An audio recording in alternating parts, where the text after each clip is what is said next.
Oi, sejam todos bem-vindos ao canal Amor, Luz, Espiritualidade. Eu sou Lúcia Diniz e trago para vocês hoje um vídeo especial. Um vídeo sobre a vida de Buda. Hoje é dia 8 de abril, um dia especial, dia da iluminação de Buda. Então eu quis prestar uma homenagem a ele e compartilhar com vocês um pouquinho da história. Olha que imagem linda, que local abençoado. Buda tem muitas imagens feitas em homenagem a ele, e eu vou falar um pouquinho da vida dele e vou mostrar algumas das imagens, da importância que ele tem para a nossa vida, para a história. Buda, o mestre sábio. Buda, que em hindu quer dizer iluminado, foi o nome dado a Siddhartha Gautama, líder religioso que viveu na Índia, cuja bondade e sabedoria lhe valeram esse título. Ele é considerado pelos budistas o Supremo Buda, o fundador do budismo. Ele tem várias frases importantes e ao longo do vídeo eu vou trazer algumas para vocês conhecerem. A primeira delas: lembre-se dos 3 R's, o R e o S, né? Respeito por si próprio, respeito ao próximo e responsabilidade pelas suas próprias ações. Ele sempre falou frases que foram impactantes, que traziam uma mensagem importante para a nossa vida. Buda, que é Siddhartha Gautama, nasceu por volta do ano 563 a.C., na capital do reino de Sakya, na região montanhosa da Índia, que hoje faz parte do território do Nepal. Porém, seu pai o educou na abundância e no luxo, sendo preparado para ser um guerreiro e líder político, tornando-se o seu sucessor. O pai dele queria preparar ele para ser o sucessor dele. Siddhartha Gautama era um príncipe.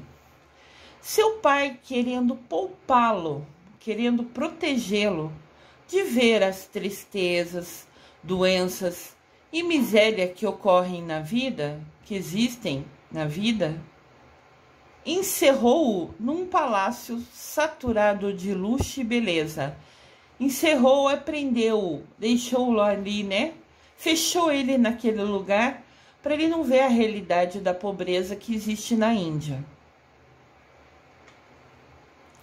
Outra frase dele importante: as pessoas até podem mentir para a gente, mas a energia delas não. Às vezes a gente chega perto de uma pessoa que é só sorrisos, mas a gente não se sente bem perto dela. Não sei, parece que a gente não se combina, é estranho, né? A gente se sente incomodada perto de alguma pessoa. É sinal que a energia dela não está na mesma frequência que a gente não está na mesma sintonia, na mesma sinergia. Então, as pessoas podem ser só sorrisos, mentiras, mas se a gente tem a percepção que a pessoa não é legal, por algum motivo você não se sente bem próximo a ela, seria bom sair de perto, se puder, né, educadamente, se retirar. Aos 16 anos, o Siddhartha casou-se com a prima, Yasodhara. Teve um filho chamado Rahula pouco tempo depois, burlando, fugindo da vigilância do pai, né, da proteção do pai, saiu para passear lá no povoado.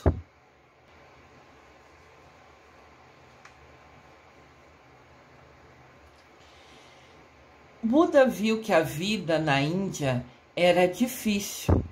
Os habitantes eram numerosos, o alimento escasso, pouco, e a divisão dos bens desigual, de modo que a fome e a miséria se integravam no dia a dia da maior parte da população. Foi então que, pela primeira vez, ele tomou conhecimento de que havia pessoas doentes, pessoas deficientes, pessoas miseráveis, ou seja, bem pobres. Enfim, ele soube que havia sofrimento e morte fora da gaiola dourada em que ele vivia. Gaiola dourada que o pai dele criou, ele escondendo a realidade da pobreza, da miséria que existe na Índia. Em algumas regiões, né? Como todo país, tem um lado mais pobre e um lado mais rico. Para o Siddhartha foi um choque, em contraste com a beleza da sua esposa, do seu filho e com o luxo que o cercava. A realidade o chocou e impressionou. Siddhartha, jovem, era rico, bem casado, tinha tudo para se sentir satisfeito. Porém, demonstrava desde o início, desde pequeno, tendência para meditar, que é fazer uma introspecção, se interiorizar, ficar refletindo, pensando. E ele também tinha tendência, né? Tinha o costume, tinha preferência para ficar tendo pensamentos espirituais. Era o que ele sentia, ele queria descobrir sobre isso. Ele queria entender tudo, o porquê de tudo, não simplesmente aceitar tudo que via. Abalado com essa descoberta, uma profunda compaixão se apossou de seu coração. E como resultado, ele tomou a decisão de abandonar toda aquela vida artificial de luxo e trocar as suas suntuosas, poderosas, lindíssimas roupas pelo despretensioso, pelo simples traje amarelo dos monges. Essa perplexidade, esse susto de ver a realidade foi se avolumando, foi crescendo dentro dele pouco a pouco, até o momento dele decidir raspar a cabeça em sinal de humildade.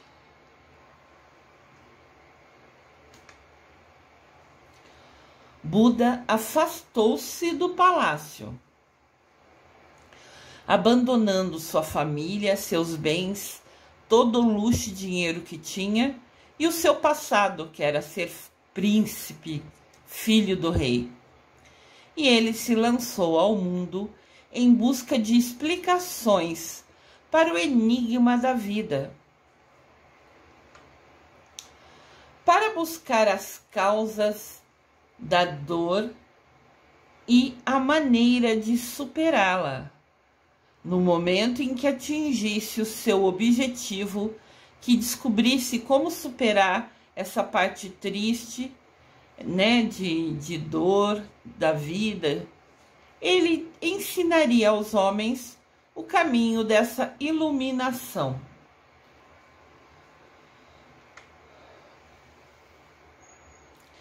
É você que precisa se esforçar. Os mestres apenas apontam o caminho. Essas são frases de Buda, né? E ele falou exatamente o que ele estava fazendo nesse momento. Ele decidiu por si só largar tudo, toda a vida de luxo que ele teria, para ir em busca de respostas. Como superar a dor, como superar as misérias, como descobrir um caminho para relevar tudo isso, para entender tudo isso. E era em busca disso que ele deixou a família e todo mundo. Ele usou o livre-arbítrio dele para ir atrás de respostas, que era o que ele queria. Siddhartha era novato em questões espirituais. Ele tinha vontade, ele tinha pensamentos, mas não sabia exatamente como fazer. Então ele juntou-se a 5 ascetas. Ascetas são pessoas que buscam se afastar dos prazeres da vida, dedicando-se às orações e visando somente o desenvolvimento espiritual. São pessoas que se afastam do luxo, de todo o prazer da vida, se dedicando somente à oração. E ele então se uniu a essas 5 pessoas. E com eles passou a jejuar e fazer orações. Mas, como o estômago vazio não lhe ensinava nada de novo, perdeu a fé no sistema e voltou a comer. Eles deixavam de comer e ficavam rezando. E Siddhartha viu que a barriga vazia, a fome que ele sentia, não deixava ele focar no que ele precisava. Além do mais, ele se dedicou a fazer isso por um tempo e não viu nenhuma mudança. Ele ficava com fome, mas na prática não tinha nenhum aprendizado. Então ele perdeu a fé nesse processo, nesse procedimento, e voltou a comer. Quando ele decidiu comer, esses 5 místicos, né, era como considerado sacerdotes, né, monges, porque se isolavam de toda a riqueza e ficavam em oração, em jejum, né? É como se fossem monges. Então esses 5 monges ficaram decepcionados e abandonaram o Siddhartha Gautama, que durante os 6 anos seguintes passou o seu tempo meditando em total solidão.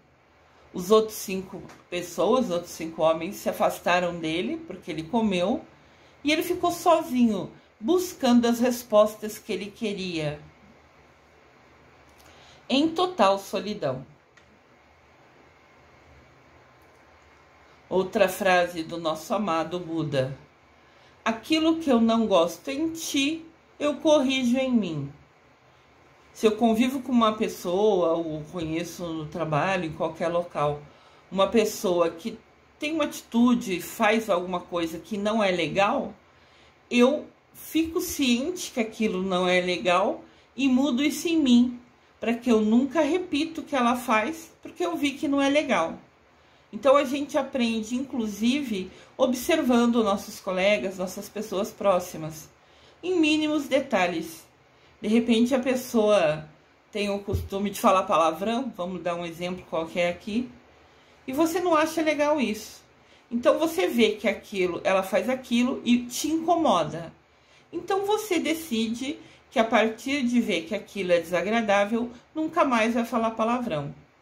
Ou seja, as ações da outra pessoa nos ensinou como não queremos ser. Olha que interessante. Essa percepção, esse aprendizado que Buda nos dá. A iluminação de Buda.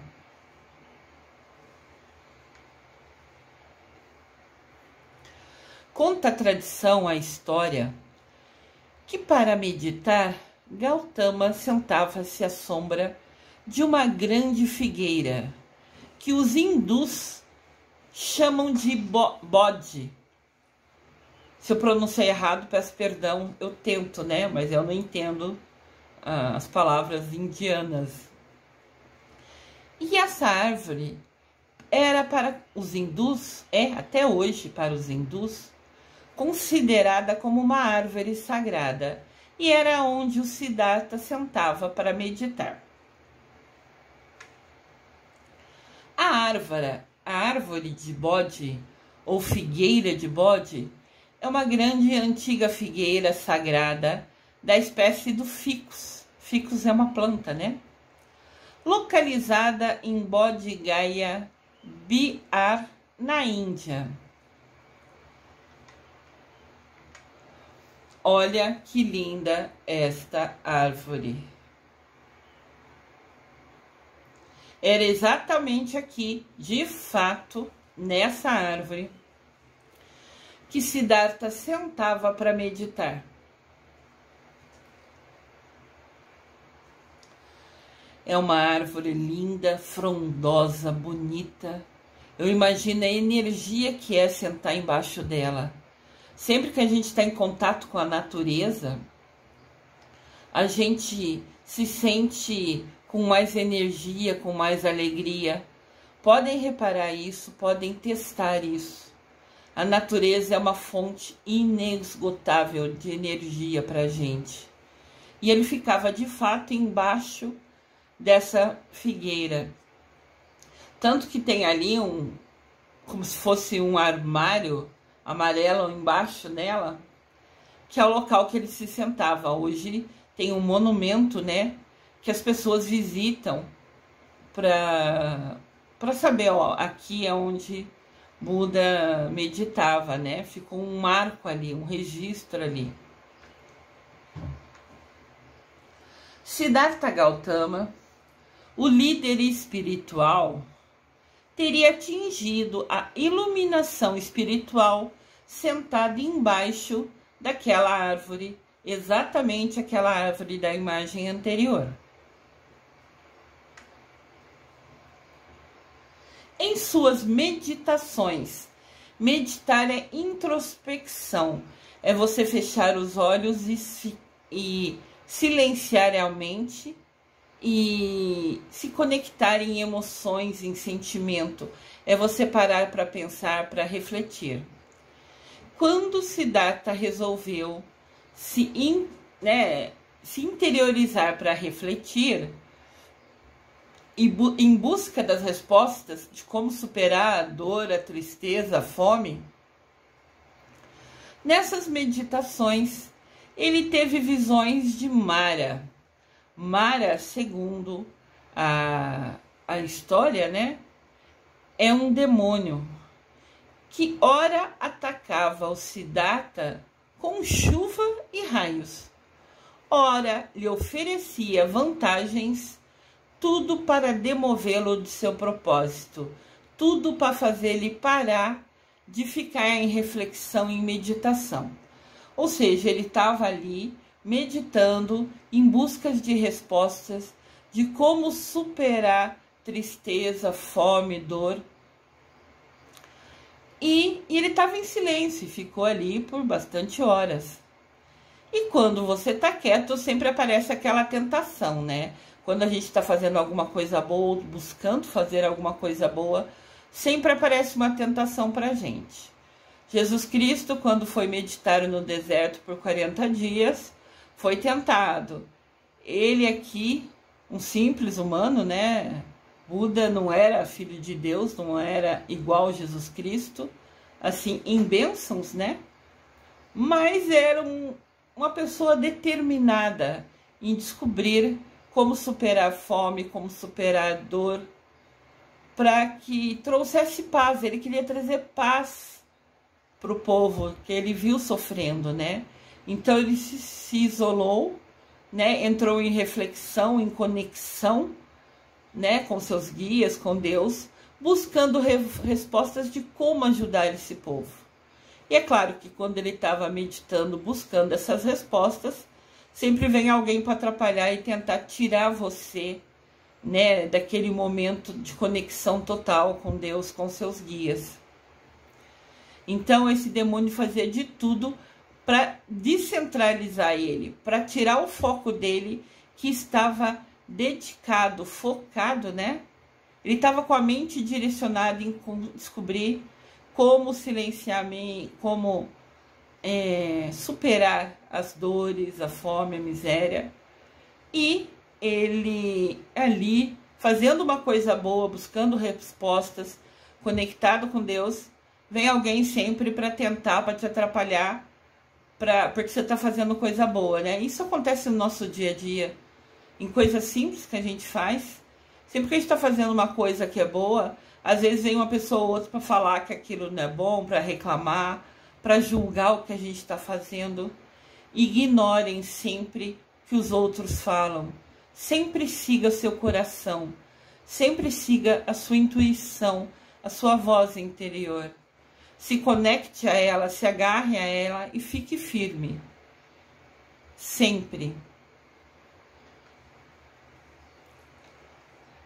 Siddhartha Gautama ficou 49 dias meditando, sem comer, sem beber, quietinho embaixo daquela árvore sentado.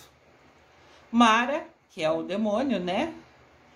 Teve de se conformar com a derrota, porque ele nunca conseguiu tirar a atenção, a concentração e o foco do Siddhartha. Óbvio que esse foco foi escolha do Siddhartha. Ele se determinou, se obrigou a ficar ali e ignorar o Mara, né? Então Mara deixou Gautama em paz. Ocorreu então o despertar espiritual que o jovem tanto procurava. Ele encontrou a resposta que ele queria. Ele ficou 49 dias, que é 7 vezes 7. Eu já falei em vídeos aqui, inclusive nos vídeos da Quaresma, a importância do número 7 na Bíblia e na história. Então procurem os vídeos da Quaresma lá, que vocês vão descobrir a importância do número 7 na história, a força que ele tem, a força do número 7, a força espiritual que ele tem. E o Siddhartha ficou 7 vezes 7, nada é por acaso, né? 49 dias quietinho, sentado, sem comer, sem beber, somente meditando. E foi depois de 49 dias. Alguns livros dizem que no dia que ele completou 35 anos, ele estava meditando, né, sentado embaixo do tronco daquela árvore. Então Siddhartha Gautama travou uma árdua batalha com os enviados de Mara. Ele ainda estava perto de conseguir as respostas dele e continuava Mara enviando tentações, provocações para tirar ele daquela concentração, daquela missão. Mara é o demônio que governa as ilusões.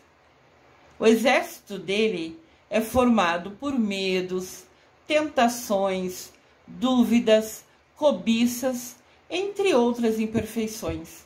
Então o exército de Mara e o próprio Mara ficaram provocando o Siddhartha, que estava sentado, refletindo, pensando, interiorizando, buscando respostas, e o exército e o próprio Mara vinha tentar, provocar, atrapalhar, buscar atrapalhar a concentração do nosso querido e amado Siddhartha. Ele era o demônio que governa as ilusões. Olha que forte, né? Uma frase importante que Siddhartha nos ensinou, que o Buda nos ensinou. Guardar raiva é como você segurar um carvão em brasa, com a intenção de atirar em alguém. É você sempre que se queima. Então, quando a gente fica com raiva de alguém, em alguma discussão, algum desentendimento, a gente fica com raiva da pessoa, mas a pessoa está longe, não está nem aí, talvez está até ignorando que você ficou com raiva. Então a raiva só faz mal para você. A raiva só machuca, só queima você. Então tá aqui mais um ensinamento desse gênio que foi Buda, né? Nos ensinando, não vale a pena guardar raiva. A outra pessoa tá indiferente a você e você se machucando com aquele sentimento negativo, ruim, preso dentro de você. Para chegar à sabedoria plena, as respostas que Buda queria, ele precisava abandonar os territórios de Mara, né? Como se fosse a região, a área que Mara cuida, né? Ele governa das ilusões. Então, para Siddhartha chegar à sabedoria plena, ele tinha que sair desse território governado por Mara. Mas esse demônio não costuma deixar ninguém escalar os seus muros com facilidade. É como se a área, né, esse domínio de Mara fosse cercado por um muro. E ele não ia ficar vendo alguém pular o muro e sair dos domínios dele de braço cruzado. Ele ia sempre impedir, né? Então, ignorando o exército de Mara, ignorando tudo que é ilusão, sentado debaixo da árvore, o príncipe Siddhartha alcançou a sua iluminação.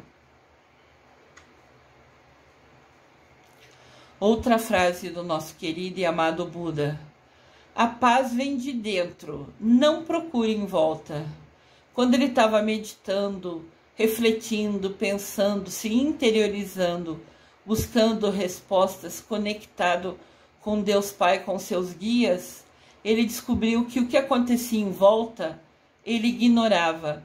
Ele ficou 49 dias em silêncio, ignorando tudo o que acontecia em volta dele, porque a paz estava dentro dele. Então, Siddhartha, ali refletindo, depois de 49 dias, dissolveram-se, abriram os últimos véus que cobriam a sua mente. Desapareceu a falsa percepção e isso lhe permitiu compreender que os sofrimentos provêm das ilusões. Olha que aprendizado importante. Os sofrimentos vêm das ilusões. Iluminado por um novo entendimento de todas as coisas da vida, ele foi para a cidade de Benares, à margem do rio Ganges, a fim de transmitir o que lhe acontecera. Então ele entendeu que todo sofrimento vem das ilusões. Ele ficou 49 dias sentado, sem comer, sem beber, sem dormir, somente refletindo, meditando. Quando você realmente se conecta a Deus, como você realmente se conecta aos seus guias, você entra num estado de paz, num estado pleno, né? Você silencia a mente, ignora o que está acontecendo em volta, para sentir que as respostas venham no seu coração. E tá aí um aprendizado super importante, mas ao mesmo tempo desafiador. Ficar 49 dias sentado embaixo de uma árvore, na mesma posição, sem comer, sem beber, sem dormir, ignorando as pessoas que começaram a ficar ali parados em volta dele. Começou a juntar uma multidão aonde ele estava sentado, surpreso. O que ele está fazendo ali? Nossa, eu passei ali, ele estava ontem ali e continua na mesma posição hoje? Começou a chamar atenção ele sentado ali, começou a formar uma multidão ao lado dele, e nem assim ele se importou. Haviam pessoas perto, conversando, diz que alguns sábios, sacerdotes importantes da lei, souberam dele, foram lá vê-lo, e ninguém entendia, e ele ignorava tudo isso porque ele estava conectado a Deus. Ele escolheu ignorar tudo o que estava acontecendo em volta dele, cada palavra dita, para se conectar a Deus. Olha que determinação, que força de vontade. Olha que utilização do livre-arbítrio para algo bom. Depois que ele descobriu que toda coisa ruim, né, tudo que acontece, os sofrimentos que acontecem, estão ligados com as ilusões da vida, ele descobriu essa resposta, ele saiu dali e ele foi até a outra cidade para contar para o povo o que tinha acontecido, né? O que ele descobriu, ele queria compartilhar esse aprendizado.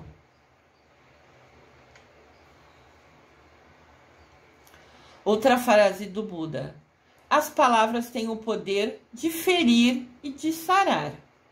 Quando elas são boas, têm o poder de mudar o mundo. Então ele sempre falou: pensem antes de falar. Não falem sem pensar. Porque às vezes você fala uma coisa que para você é simples, mas a outra pessoa fica magoado, fica triste com o que você falou.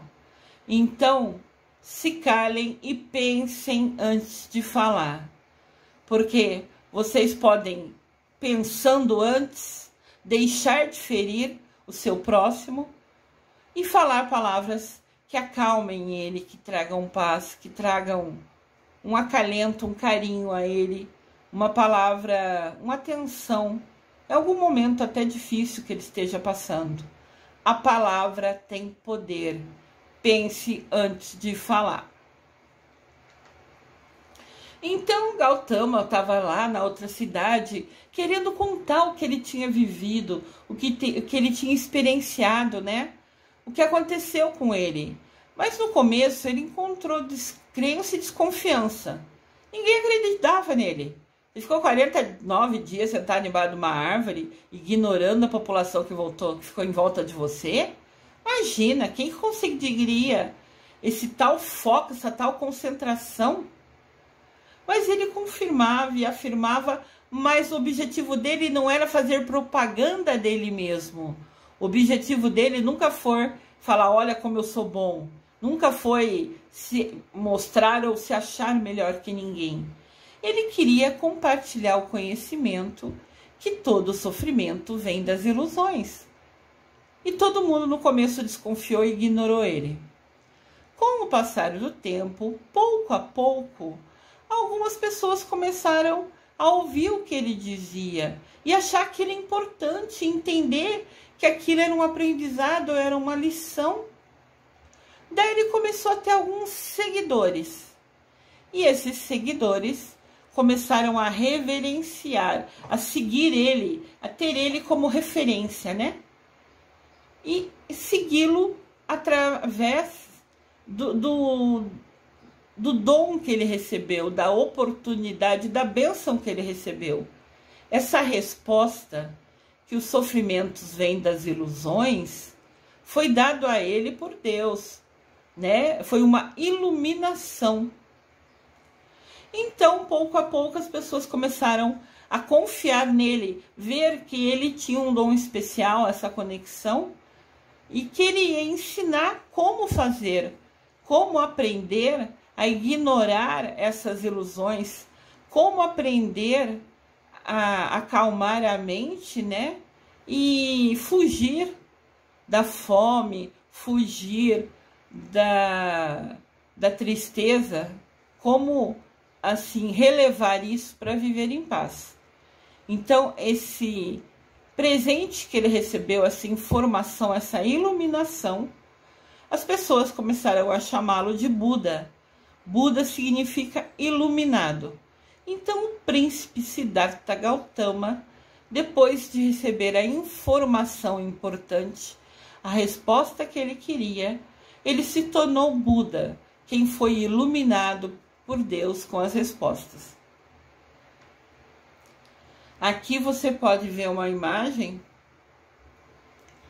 de Buda, já com alguns seguidores, né? Foi falado lá na frente que ele tirou as roupas poderosas, né, chiques do palácio, vestiu a roupa amarela de monge e ela se tornou a sua roupa diária.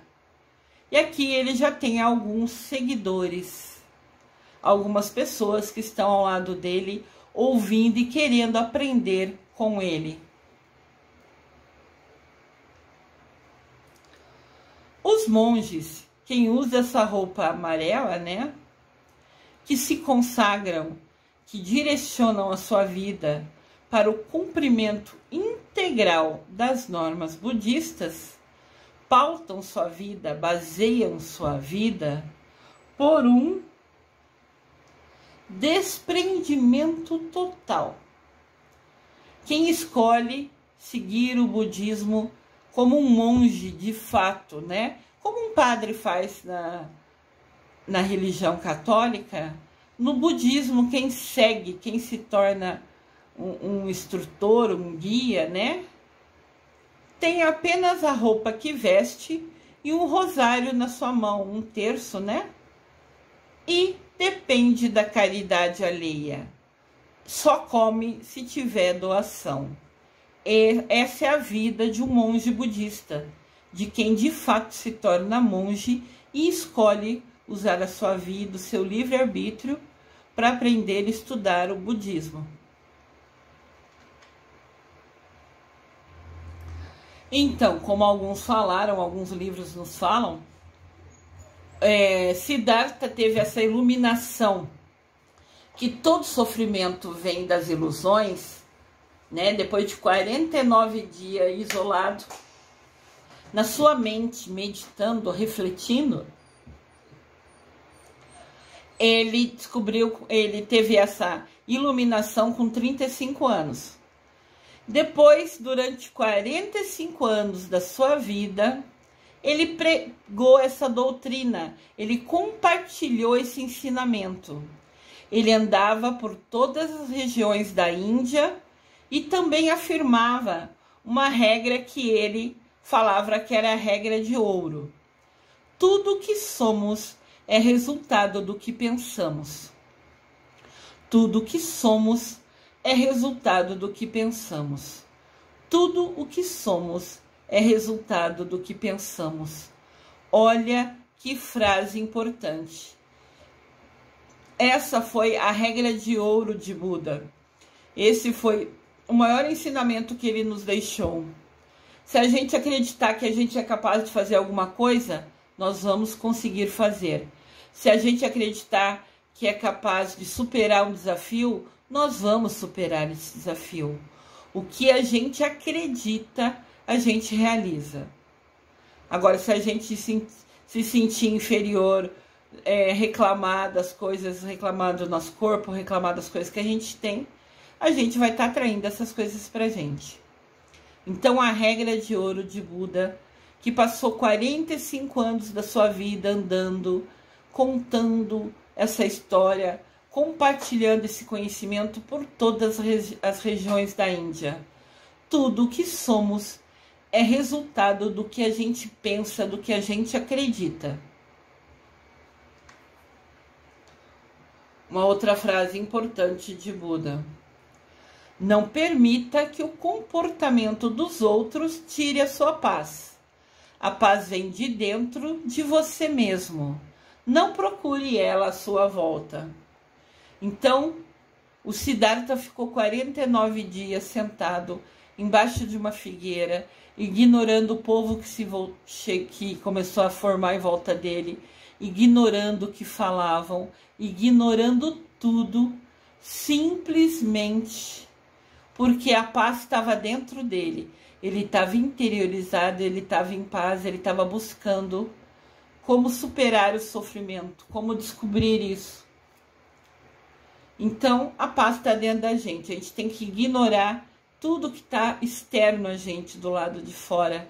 Comentários, pessoas, ações, atitudes. E focar no nosso coração, na nossa conexão com Deus. Aos 80 anos, Buda ainda realizava peregrinações. Ele continuava andando pelo país e sempre era acolhido com veneração por vários povos e cidades. Lembrando que ele decidiu virar monge Então, ele não tinha dinheiro para comida, ele não tinha dinheiro para nada. Ele tinha a veste dele, o aprendizado que ele descobriu, que ele foi iluminado, que ele levava, compartilhando com as pessoas, e o terço dele na mão. Para ele dormir, para ele ter um teto, para ele ter uma comida, ele precisava de doação, né? De alguém acolher ele. E até os 80 anos, ele conseguiu todo santo dia ter comida e ter teto, né? Um local para dormir naquele dia, naquela noite. Sempre foi bem acolhido e venerado e respeitado por vários povos e cidades. Todo mundo querendo aprender com a iluminação que Buda teve. Após banhar-se pela última vez no rio Kakita, dirigiu-se ao bosque Kusinagara, hoje é Cássia, na Índia, onde ele morreu serenamente no dia 15 de fevereiro de 483 a.C. Então, ele foi iluminado aos 35 anos, ficou 45 anos da sua vida andando pelo país, contando o que ele aprendeu, compartilhando toda a informação. Foi respeitado, foi venerado, foi acolhido, sempre teve um lugar para dormir, sempre teve, né? Ele ia andando, então conseguia lugar para dormir na casa de um hoje, na casa de outro amanhã, sempre conseguia comer na casa de um, na casa de outro. Nunca lhe faltou nada nessas peregrinações, nesse levar o aprendizado, o ensinamento dele para quem queria ouvi-lo. E morreu serenamente com 80 anos. Na Ásia, o nascimento de Buda é comemorado no dia 8 de abril. Por isso que hoje, 8 de abril, eu trago para vocês esse vídeo especial falando da importância de Buda, no exemplo que ele é. Aqui está Buda. Buda é um dos mestres ascensionados, é um dos mestres de luz que nos guia, que nos ilumina, que nos protege quando usamos nosso livre-arbítrio e pedimos a ajuda dele. Buda foi o primeiro ser da Terra a ascensionar. Quem ascensionou antes foi Mamãe Maria, São José, Jesus Cristo, que subiram aos céus. Buda foi o primeiro humano que era simples, só humano, né? Não era filho de Deus, por exemplo, né? Era uma pessoa normal até então, mas usou a sua vida, os seus ensinamentos, o seu aprendizado, compartilhando com todo mundo.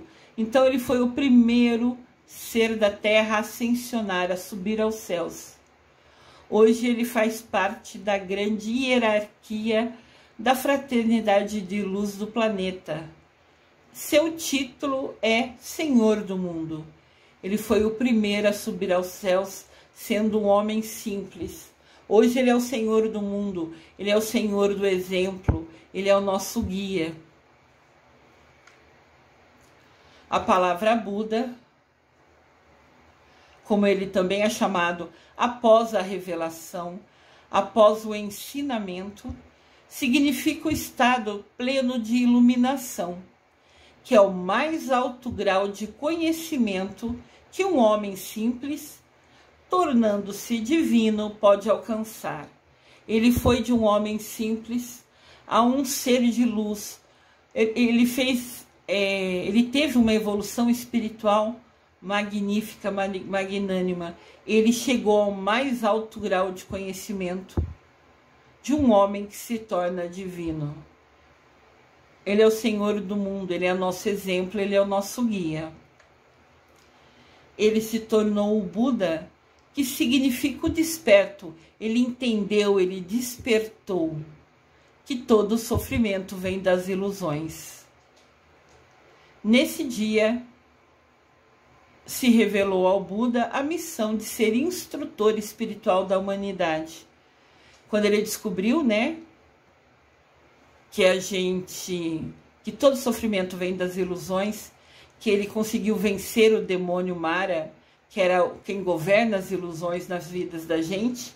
Quando a gente permite que esse demônio governe a nossa vida, ele aprendeu, ele se tornou um instrutor, um professor, e foi compartilhando isso tudo em vida, por 45 anos, andando, ensinando isso, conseguiu ascensionar, né? Teve uma evolução espiritual total, e hoje ele é o nosso exemplo, o nosso guia, ele é o Senhor do mundo, em referência e em exemplo.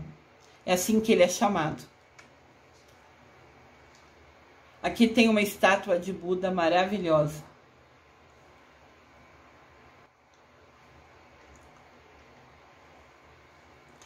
O budismo é uma religião, é a religião de Buda, né?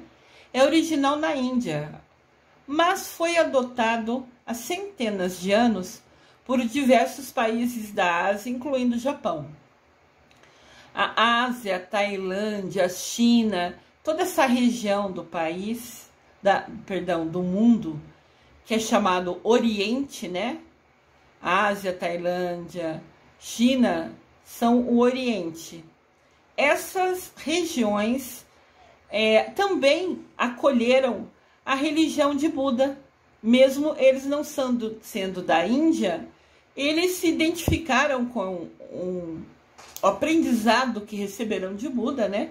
Com o que leram e descobriram de Buda, e resolveram seguir essa religião. Exemplos de algumas estátuas de Buda pelo mundo. Importante falar, nós aqui temos religião, cada um tem a sua religião, todas as religiões nos levam a Deus, todas têm a mesma importância. Todos nós somos filhos de Deus, Pai e de Mamãe Maria. Indiferente da religião que a gente tenha, normalmente a gente tem a religião que os nossos pais tiveram, eles nos ensinam naquela religião.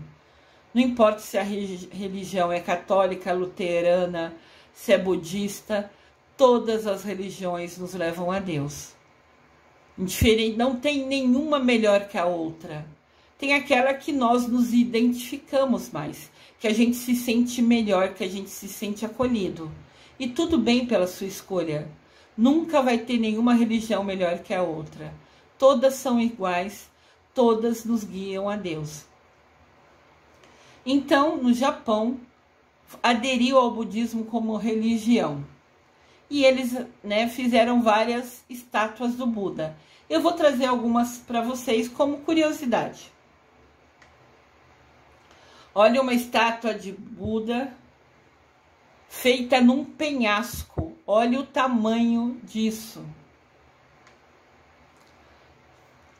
Leshan Jian Buda.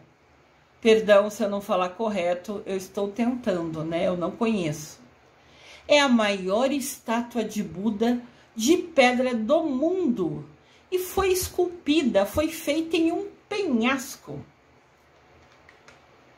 Olha essa estátua, pessoal.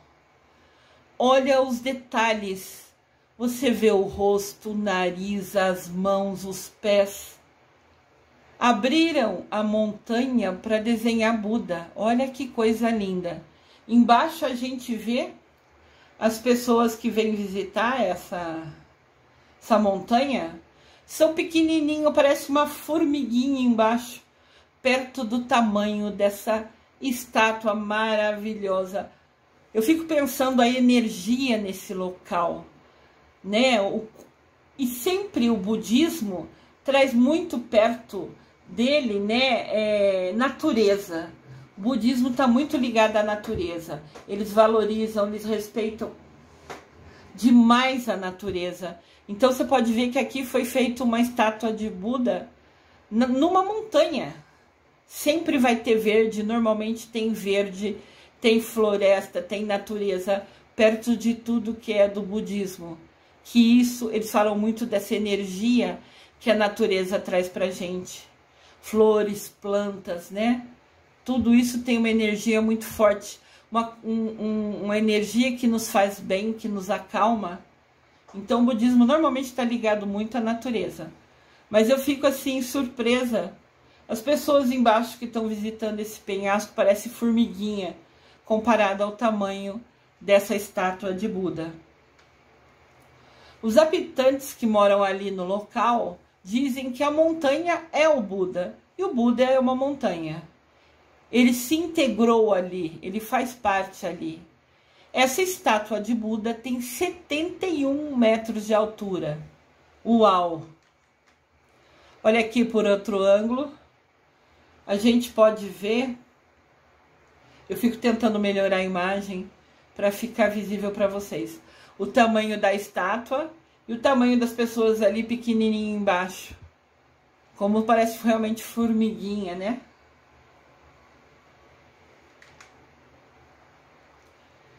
Segunda estátua de Buda, Wat Pho, o templo do Buda deitado. A impressionante estátua é coberta com folhas de ouro e fica em um ambiente fechado.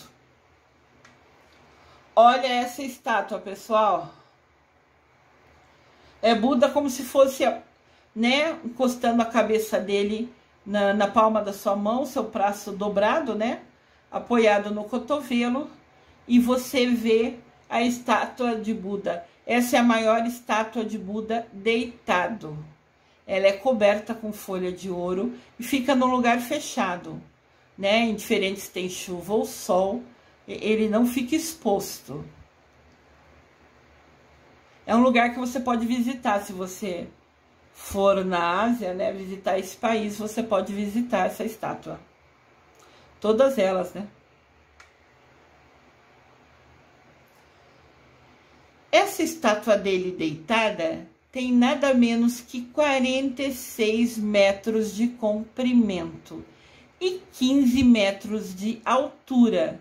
Então, se a gente ficar pertinho dele, ele vai ter 15 metros para cima. A gente vai ter que olhar para cima para ver Buda inteiro.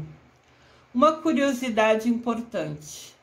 Quando você visitar esse local, se você escolher ir visitar esse local, é proibido entrar de calçado no local. Você tem que entrar descalço, porque esse lugar é considerado sagrado. Mas tem 46 metros de comprimento, como se fosse da cabeça aos pés dele, e 15 metros de altura. Imensa estátua. Terceira estátua, Wat Mong. O próprio Buda é representado em posição de lótus. Posição de lótus é aquele sentar cruzando as pernas que a gente vê muito na yoga, que a gente vê muito nas meditações. Essa posição, esse sentar cruzando as pernas, chama-se posição de lótus. Essa terceira estátua que eu vou mostrar para vocês ergue-se a 92 metros de altura e fica no monastério de Wat Mong, em Angtong, na paradisíaca Tailândia. Tailândia é um país muito lindo, né? Olha a estátua, pessoal. De novo, eu tento regular a luz para ficar visível. As pessoas aqui parecem de novo formiguinha embaixo deles. E todo mundo, quando vai visitar, fica de pé, tenta ficar na ponta do pé para tocar o dedo de Buda com a sua mão. Ali tem um rapaz, um homem, não sei, se esticando inteirinho para tocar com as suas duas mãos a ponta do dedo da estátua de Buda ali, né? Como se fosse se conectando a Buda. Muito lindo, enorme essa estátua. Sua pintura foi feita em ouro e cimento. E ela é a maior estátua da Tailândia. Né? Tailândia, China, Japão, todos seguem o budismo, né? Cerca de 95% da população da Tailândia pratica o budismo, segue os ensinamentos de Buda. Esses ensinamentos falam, né? que o nosso sofrimento vem das ilusões, falam da regra de ouro, que nós somos tudo o que pensamos, o que a gente pensa que é capaz, a gente consegue realizar. Todas essas frases que eu fui falando ao longo dos vídeos, tudo isso são instruções, né, aprendizados, ensinamentos do budismo. Aqui tem a mesma estátua por um ângulo diferente, de frente, né? Aquela anterior a gente viu mais pertinho, como se fosse um zoom, onde a gente viu até uma pessoa tocando na pontinha do dedo dele. Você pode ver aqui do lado esquerdo da imagem, dessa imagem, que a mão de Buda está, a mão direita de Buda está virada para baixo. Então, naquela imagem anterior, as pessoas formam fila para tocar a mão dela na estátua de Buda, para receber a energia de Buda, a bênção de Buda. Aqui a gente tem uma visão da estátua afastado. Lembra que eu falei para vocês, o budismo está muito ligado à natureza. Sempre vai ter jardins, flores, perto das estátuas de Buda.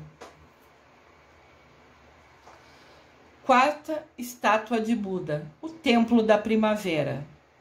Situado no condado de Lushan, na China. Essa estátua foi finalizada em 2008. Levou 18 anos para ser construída. Olha o tamanho dessa estátua. Aqui está uma visão geral, né? Você pode ver que tem tipo templos embaixo, tem de novo a natureza em volta e tem o Buda enorme lá em cima. A obra é considerada a maior estátua do mundo, com 128 metros de altura.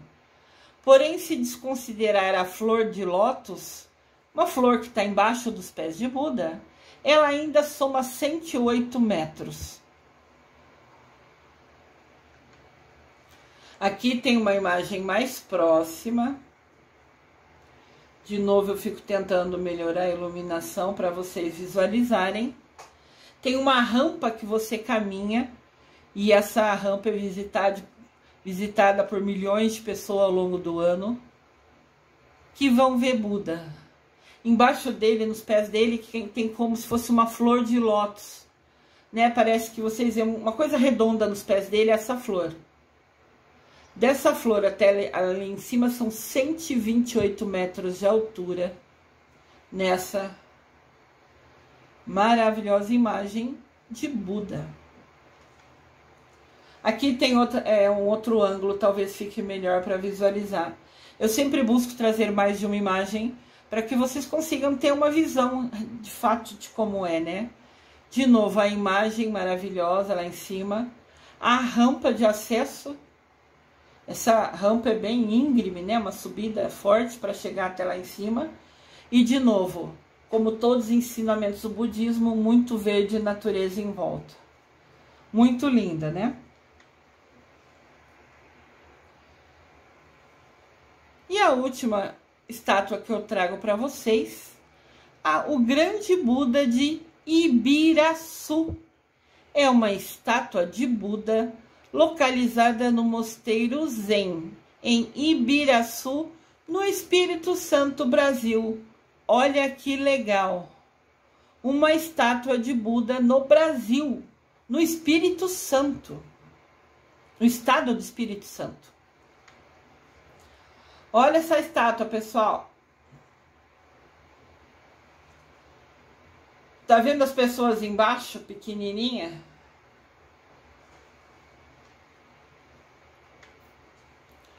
O Mosteiro Zen, Morro da Vargem, esse é o nome do local, né? É o primeiro e maior mosteiro Zen da América Latina. E o seu nome oficial é Parque Niwa Renpo Zenshi. Esse mosteiro faz parte do circuito Caminhos da Sabedoria e recebe milhares de pessoas que buscam percorrer esse circuito, andar por esses caminhos e visitar a estátua do Buda. Olha só. Aqui tem uma pessoa, eu não sei quem é, eu peguei essa foto na internet, subindo, andando por esse caminho, e ao fundo lá no canto direito, você vê a estátua de Buda. Nós sabemos que existem vários caminhos, ou penso que todos sabem, né?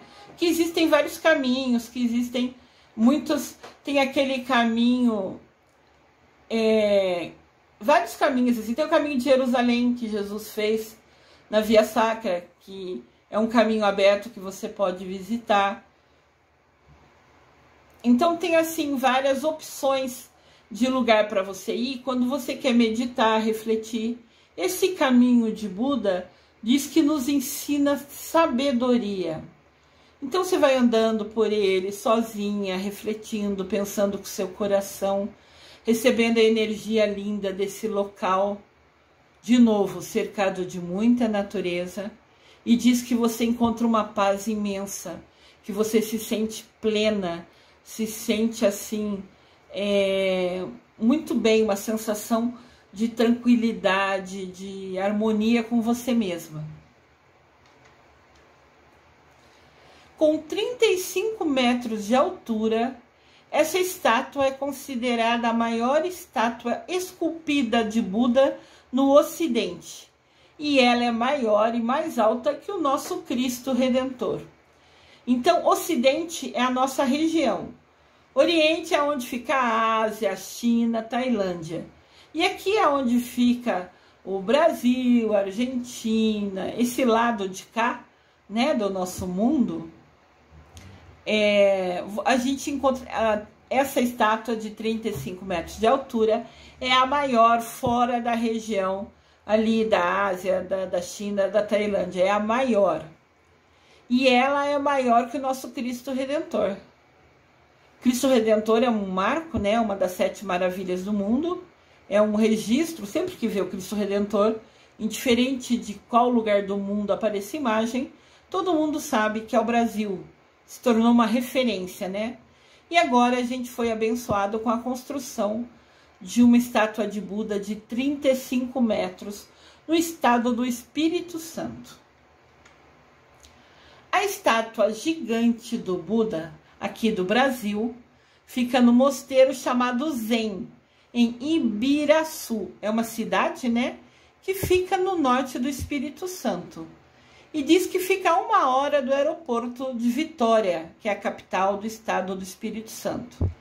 Então você pega um avião até Vitória, que é a capital do Espírito Santo, e daí pega um carro e em 1 hora você está nesse lugar lindo, que tem esse caminho de iluminação, que tem esse caminho, essa conexão, essa proximidade com Buda, que é o Senhor do mundo, que é o nosso exemplo de luz, de guia, de dedicação, né?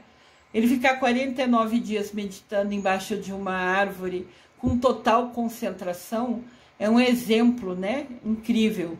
Ele sempre vai ser o nosso guia, um ser de luz abençoado. Então essa estátua recebeu um batismo espiritual, como rege, né? Como é o fundamento do budismo. Sempre que é construída uma estátua, ela tem que ter um batismo espiritual. Algum monge tem que, como se fosse abençoar essa estátua, para que ocorra esse batismo dela.